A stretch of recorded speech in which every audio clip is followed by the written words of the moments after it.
For 600 years, there's been one book that has stumped, I mean truly stumped, the absolute greatest minds on the planet. You could call it a puzzle box, a historical riddle, or maybe, just maybe, the most brilliant and elaborate hoax ever created. Today, we're going to try to get to the bottom of the mystery of the Voynich Manuscript. So, what is the world's most mysterious book? It feels like a simple question, but the answer is, well, it's anything but. We're talking about a book that has shut down every single attempt to understand it. A document that honestly feels like it came from another world, or at least from a very, very creative mind.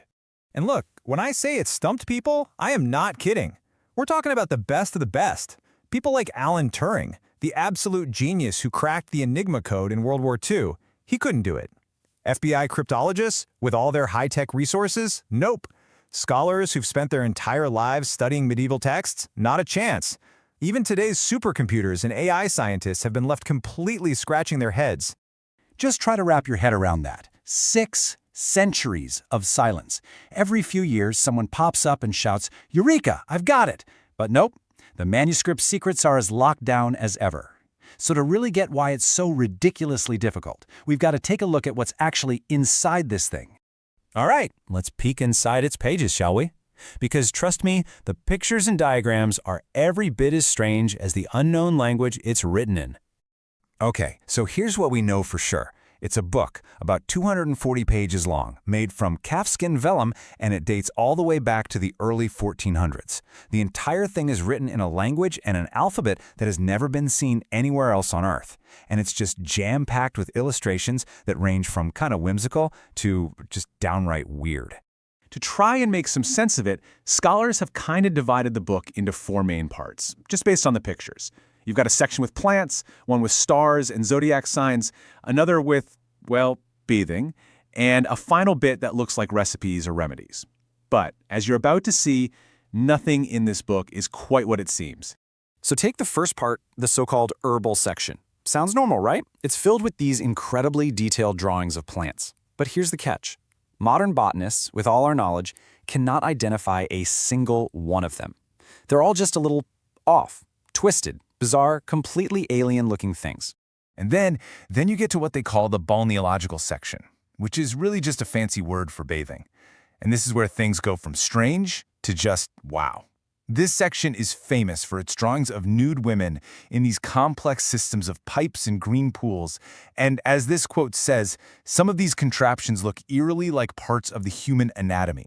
It is a mystery inside a mystery. You can imagine, right?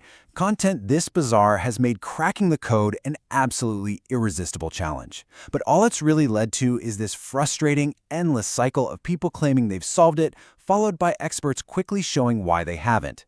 Just think about this number for a second. 60. More than 60 different people have gone public claiming, "I did it! I solved the Voynich Manuscript." 60 times you've had headlines light up around the world, and 60 times the experts have had to step in and gently say, no, not quite. Let's look at a classic example from just a few years ago, 2019. A researcher comes out and declares he's found the key. He claims the manuscript was written in something called Proto-Romance, a sort of hypothetical ancestor language to things like Spanish and French. He called it a eureka moment, and the media, of course, went nuts for it. But yeah, the academic world basically pounced on it immediately. Experts pointed out that the so-called translation just made no sense. It ignored basic grammar rules and just cherry-picked connections that didn't hold up. I think this quote from the tech publication Ars Technica pretty much summed up how all the experts felt.